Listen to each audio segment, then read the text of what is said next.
Hello everyone, thank you for being here. Today we mark World Day of Social Justice and are here to discuss the relevant issues. My name is Taha and I will be moderating the discussion. Taking part today is Susan Witkowski, Mariana Gusdorf, and Jason Sanderson.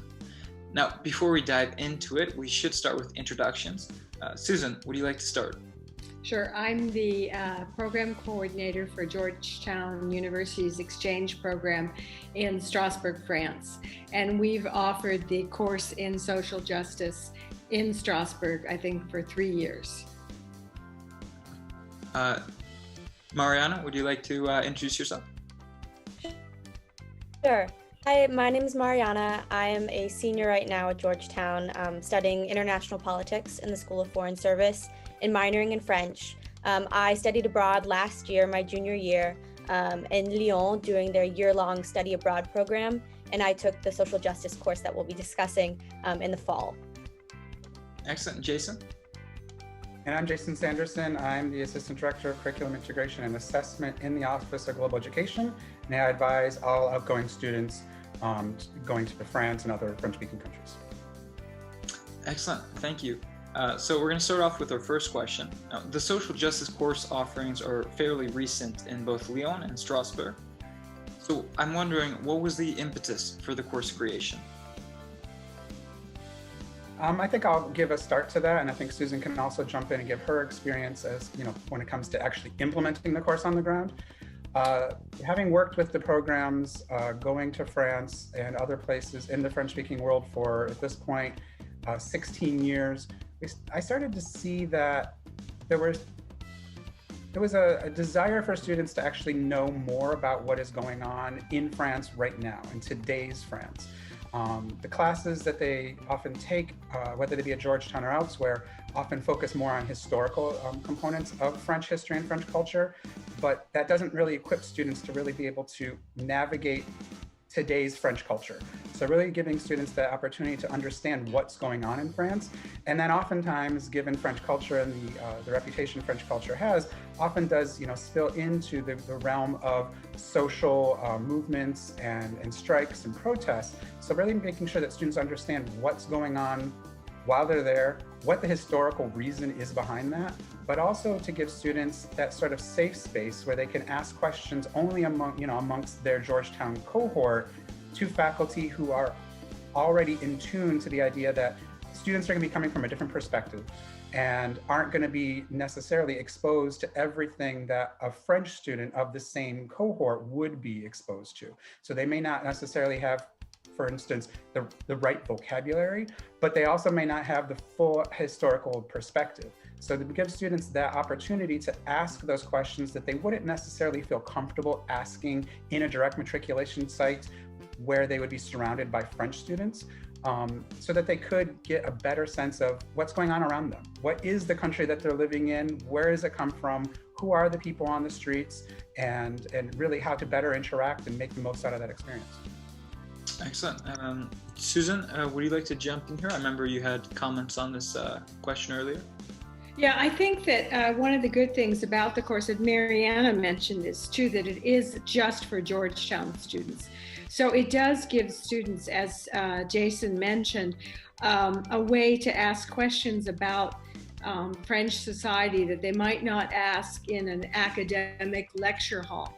And I think social justice in France, I think the course really helps the students see the issues that are concerning in France with today's multicultural population.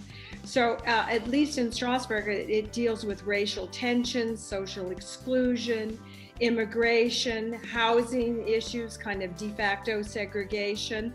It also, and I think this is kind of important, there's also a French language element, that a methodology aspect that helps students write a dissertation in France. It helps them in their other courses too, that more than just the social justice. Also in Strasbourg, there's the professor that organized it in Strasbourg brought in a fair amount of guest speakers.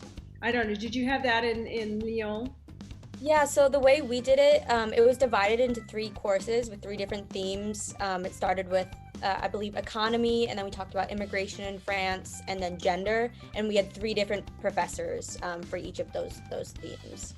In Strasbourg, I think there was one person in charge of methodology, and then there was the professor who was in charge of the course, but he brought in like guest speakers. One of the guest speakers was a man who had done a considerable amount of research on the understanding of resistance during the Holocaust and the, anti-Semitism in France and that type of thing. And it was really interesting because it was quite touching, actually. He was an older man, and I was wondering how the students were going to react to the way he talked about his research. And they were very interested and posed really insightful questions. And it was really rewarding for him. So that was nice. And also in France last year, there were municipal elections. So there was someone who came in and talked about the elections. And I think that's the kind of thing that wouldn't have happened in a large French course, So this was really good for the students, and it gave them the kind of an opportunity to discuss questions, as I mentioned before, that they might not have asked in class. I don't know, what kind of experience did you have? Were you there for the whole year? Was it last year or the year before? It was last year, so I had to come home in March because of COVID, but yeah, from the fall up until then. I was just going to say, there's some elements too of social justice in France that are quite specific to France. Because if you talk about racial tensions or immigration or housing issues, of course, the American students can compare to the US, and that's useful. It's helpful to understand the differences. But there's also things that are very specific to France. Did you touch on those? Do you remember, what did you talk about? So I remember, since it was just us Georgetown students, it was really natural for us to make comparisons between France and the United States. So I remember talking specifically about the way that both countries kind of view social care and healthcare, and the way that it's so nationalized in France versus so private here. And that was a really interesting point of conversation to kind of compare and contrast the two. And then I think when we had our immigration course, it was really interesting to learn about France's unique history with immigration, and talking about kind of the challenges and the way that France views itself as a nation, the comparison between how immigration how it plays into the construction of the French identity and the complications with that. So yeah, there were definitely some very, very interesting points we were able to make about France specifically. And I had mentioned this before, but also it was really, really interesting to go to class and learn about these different social justice issues and then see it in our daily lives. When we were there, that was when les Gilets jaunes were protesting every Saturday. So we would get notifications to stay off certain streets, or just that there would be demonstrations or protests going on. And then later on in this semester, there are also the students protesting, and they barricaded the classes a few days. So there were some days we had canceled classes. So you hear a lot about the French love to protest and love to go to the street and talk about their grievances. So it was really interesting to both learn about it in class and then actually see it in person and be affected by it.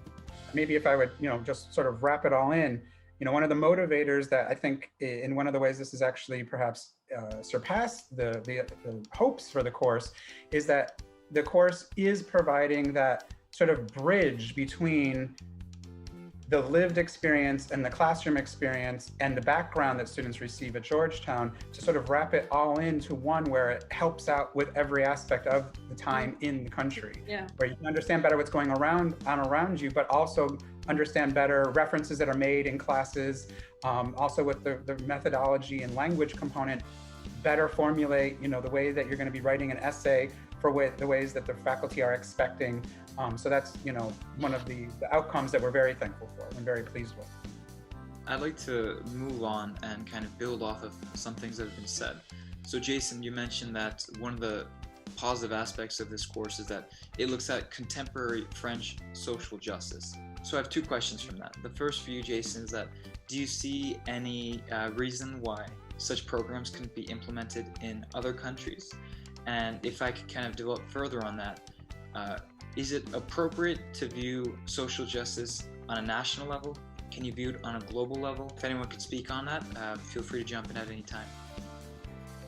I think it is something that we can hope to expand in other places, and hopefully other partners would be receptive to being able to put together something like this. We were able to start this in Strasbourg and Lyon because we have such a good working relationship with those two institutions on the ground. It may take a little bit more discussion to make sure that our counterparts in different countries understand the motivation behind this. But I think it is something that, could be very effective in a lot of locations, because honestly, social justice issues are universal, sadly. It's something that, unfortunately need to be strived for in a lot of places. There are very few places in the world where social justice is, a given. And so that's one of the things that no matter how you approach it, there's always going to be something that can be discussed, at least in comparison, like we've already heard from how that works in France, but in other places too, whether that be the local culture has perhaps embraced the ideas a little bit more or differently, to really then apply that and bring that back to campus and to the overall experiences students have. And of course, I'll let Susan and Mariana talk about this as well, but I think that this is definitely something that starts at the local level, but just blossoms and blooms much higher. And that's something that the more people talk about it at a local level, I think the better opportunity it is to actually act on a higher level once people start to recognize how it can impact them personally or the ones they know. Then they can understand and really expand the concept to understand then, okay, wait a minute, our neighboring countries or the country on the other side of the world that we have some sort of economic exchange with or something like that, then people can really understand what the purpose of focusing on social justice really can be. Yeah, I'd love to chime in here. Something that I found really great about the course was the comparison that we made between the United States and France. And I think learning specifically about the social justice issues that pertain just to France allowed a couple things. It allowed us to both kind of look at the social justice in the United States and see many aspects that we might take for granted about our society, and also ways that we have to grow as a society. So I think it's definitely crucial that we learn about the issues pertaining to other countries in order to reflect and grow upon our own. Well, Mariana, if I could build on that, do you think that your national background influenced the way that you approach social justice? And do you think that your time in this program abroad kind of changed the way you see the issue as a whole?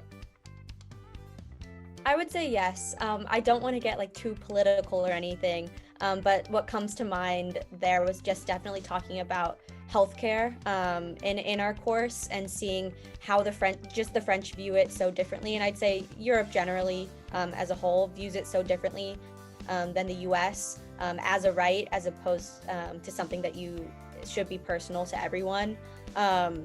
So I think growing up in the United States, it can be ingrained into you that, this is something that if you can only have if you work, for example, or whereas in France, it's very different from that. So I think, yes, definitely growing up the way that I did and then being exposed to these new ideas was really impactful. Now, if we can move on to our next question here. Can social justice be taught in the classroom alone? And how and where can students further and apply their educations in social justice? Anyone can feel free to jump in on this one. I mean, again, I'll let my counterparts talk about what the experience on the ground is, but of course, starting in the classroom, I think, is a wonderful place to understand it a little bit more in an isolated sort of component where you can take a step back from the reality on the streets. But being able to then witness it and perhaps even experience it firsthand is the benefit of having a program that is going to integrate what is going on at that moment in time, so that it's not a static sort of retrospective. It is something that is living, that is dynamic, and give students that opportunity to relativize what they're experiencing in their day-to-day lives, and what they might be hearing from their classmates, from their host families, and what they might be seeing on the news, for instance.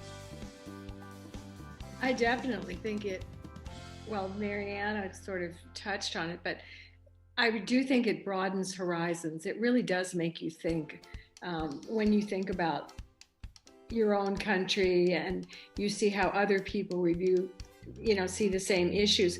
One of the issues that I have always found very interesting, that I'm only sometimes getting to comprehend it now, is the idea of separation of church and state. Because both the United States and France believe in it very firmly, and they both have very different ideas about how it. Did you talk about that, Mariana, in your class? Laïcité, secularism, as opposed to, church and religion in the United States, and separation of church and state. I find it fascinating. I really do. In fact, last week, I don't know if you ever listened to The Daily. I listen to it all the time, and they had a really good podcast on France and laïcité and secularism. It was excellent. And it really does hit on the difference of opinion in the idea of separation of church and state. Sure. Moving on to the next question. We've kind of hit this already. Mariana mentioned that healthcare and the philosophy towards healthcare is very different in France and what seems like a very different system in Europe at large. Could any of you speak to maybe elements of social justice or inequity that are specific to France that maybe we might not be as well acquainted with in the United States? I mean, definitely, I think what we saw at least last year was the Gilets jaunes movement, and seeing where that came from, and how that developed over time, over the course of about a year. While the claims of the group and the movement are not particularly solely French, I think the approach was much more French, and how students could then appreciate that and be able to talk about that, because it was also an evolving movement. It wasn't something that was static. It was something that every time there was a government response, whether that be an action or an inaction, there would be then a response from those who are, from the protesters or from those who were demonstrating.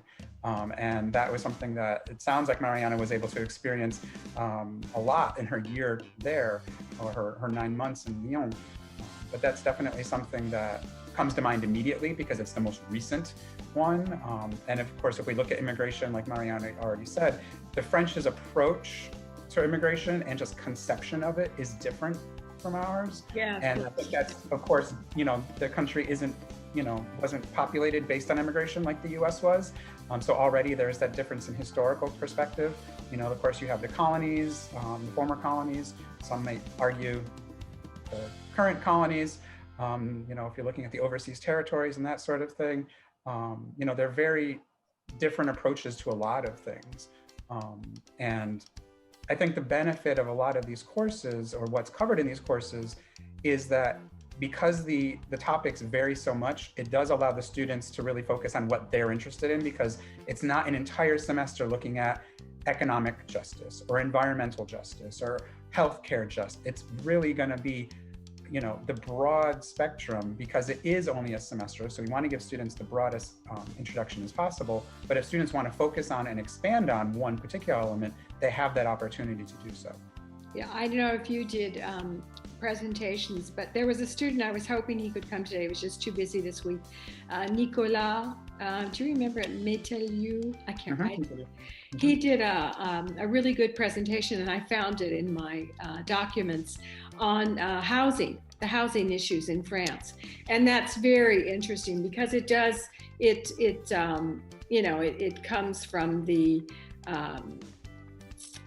immigration that took place from the former colonies in the 60s, and where they were housed, de facto segregation, and then how they moved out of those ghettos or how they didn't. And then this, of course, also then touches on a certain amount of inequality of the French education system, which, it isn't just the immigrants who are faced with these difficulties, but there definitely is a problem, and that France has been trying to deal with this. For example, at Sciences Po, you know, they really try to recruit more in those social classes. I don't know, did you talk about that, Mariana? I don't think we did a presentation, although for me, I remember drawing several of the elements we talked about in our social justice class into my final research project. Well, maybe that was the same thing then, yeah. Right, because I focused that more on refugees and the French people's response to refugees, talking specifically about the rise of populism that we've seen in France and the US and across Europe.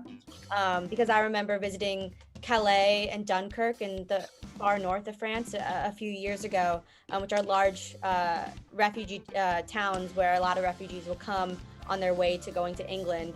So I was always really interested about like the unique French perspective towards both immigrants and refugees, and wanted to kind of dive into that a little deeper. Yeah, I think that students talked about too, you know, what they call in France, they call it discrimination positive, as opposed to affirmative action. So right away, the positive discrimination doesn't seem quite like affirmative action. It's not. And those are all interesting, I think, topics for the students. And I really do think that it really is a course like this that helps them get a better understanding. Especially, you were very fortunate and you made a wise decision to stay for the year in Lyon, but most of the students only stay a semester. And a semester's not too long. So it's really great that they could take this course. Too bad you didn't get to stay the whole year. That's another story. I'd like to build on something that we discussed early on. World Day of Social Justice, the reason we're gathered here today, it started in 2007. And kind of as we mentioned, the social justice course offerings in both Lyon and Strasbourg are fairly recent. So my question is, you know, in the past decade or so, how have you seen the discussion around social justice change? Do you think that people are finally giving it the topic the attention it deserves? And what are some observations you have around social justice, you know, in your living experience? Well, I think you know, if you talk about how things have evolved in the last 10 years, for example, in France, I think that you really are getting into political issues about how different politicians, different segments of the population feel about social injustice. And I think that's, I don't know, I don't know to what extent in the class they talk really about politics, to tell you the truth. I'm not sure. This year there were municipal elections, and in Strasbourg it was the Green Party that won, which was a big deal in Strasbourg. It tends to be a very conservative area, more conservative than Lyon. And so the fact that the mayor was from the ecology movement was really interesting and unexpected. But I'm not sure, to be honest, how they would deal with that in a classroom setting as far as the politics go. It might be kind of touchy. I'm not sure. I really am not. Mariana, did you talk about politics? Yeah, we did, especially with the municipal elections, as you mentioned. It was really nice for us because it was just Georgetown students. We were able to talk candidly, and the professors were honest. But I remember one of my friends from Georgetown, her host mother was actually running for one of the positions in Lyon.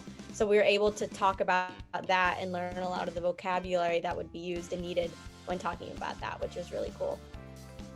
Yeah, sometimes I ask, we just informally when I'm with the students, they'll mention, oh, my host father said this, and and what I didn't know what to say, and I was really surprised, or things like that. It's interesting. And now kind of a closing question for you all, more so out of my curiosity than anything else. As we've mentioned time and time again, today is World Day of Social Justice. What will you be doing to mark this holiday, or what do you recommend people can be doing? Or maybe you can comment on something a friend, an associate, or a colleague is doing in honor of this holiday created by the United Nations. I think we're in a situation where, for those who are not in the DC area, we've been having some extreme winter weather. And of course, we also have the pandemic going on. So it's going to be difficult to do anything in person. But I think in the virtual settings, in the virtual world where we also, operate and inhabit, there are opportunities to at least spread the word. Based on the previous question that you had, Taha, it's something that I think is the concept of social justice is more common for people to actually understand and know what it means, or at least have heard of it. 10 years ago, my experience was that it was much more an academic term and something that we talked about at Georgetown because of the Jesuit connection. But beyond that, it wasn't something that was necessarily spoken about or even understood in, everyday circles. Normal friends just meeting and talking about stuff, something that could be related to social justice may well come up, but it may not necessarily ever be called social justice because people wouldn't have that term to apply to it. So I think nowadays we have that ability to be able, to put a hashtag on something and really to raise awareness. And I think that's probably the best thing that we can try to do at this stage. When we're not able to physically get together, we're not able to really do as much as we would like because of weather constraints or what have you, but just to make sure that the word is still being spread and people are thinking about it, because that's, I think, the one opportunity we have because of this, the restricted interactions that we're forced with to endure right now, is that we do have more time to think about things. If we have that benefit, if we're not in a precarious situation, that we can use that time to think through something that we might know exists in our neighborhood or right down the street from us, and how we might, when we are able to, how we might approach that, and how we might approach, again, keeping it local before we take that leap to the national or international level. One of the things that Jason, I think Valerie and I talked about for future developments for the course would be to have the students have more out of classroom experiences with local, I don't know if it would actually be an internship, but interacting more with people in the community who deal with issues of social injustice or inequity. And I think that's be something, the course that we haven't been doing it that long, and in Strasbourg we've actually had 2 teachers for 3 years. But that is definitely a component, I think, that would be good for the students, and it would be a good addition to the course. Marianne, I think you were going to say something. Yeah. One piece of advice I would have is just to work. There are so many resources out there where you can educate yourself, online, books published. And I think there's been a really large upswing and encouragement to educate yourself on social justice issues, especially within the past year. And I would agree with what Jason said, start local. You don't necessarily have to fly halfway across the world to learn about social justice issues, although I greatly benefited from learning about the social justice issues in France. You really can start local and educate yourself about what's going on in your neighborhood, in your community, and have conversations with your roommates, with your family, with your friends about what you can do to make a difference. And that's just one thing that I would definitely touch on, having heard from a few students who have done the course, both in Lyon and in Strasbourg, not every student who goes to Georgetown is necessarily very, conversant in issues related to social justice. They've heard it, obviously, because it's talked about quite a bit. But I think that's the other benefit of the smaller sizes of these programs, and the fact that the courses are just for Georgetown students, is that you get a better sense of what it actually means. And if you haven't thought about it before, when you come home, then you can look to how you might be able to apply that locally. If you now suddenly understand what does actually social justice mean in your day-to-day life, you saw what it was in France, now you can transpose that to your day-to-day life back in the States. Yeah, especially for American students who tend to live on, well, not now, this is not typical, but they tend to live on campus, which is a bit of a cocoon always. Whereas in Lyon or in Strasbourg, students live all over the city, different parts of the city, not necessarily close to the university. Of course, I don't know. Where are you now, Mariana? Where are right you? Now in DC, off campus. Okay. All right, excellent. I want to say thank you, everyone here, so much for your time. As someone who's not, an expert by any means on social justice, it was definitely a great opportunity to hear from you, to learn more about this program in France and kind of the issue of social justice from both a national and a global perspective. Thank you, and have a great World Day of Social Justice.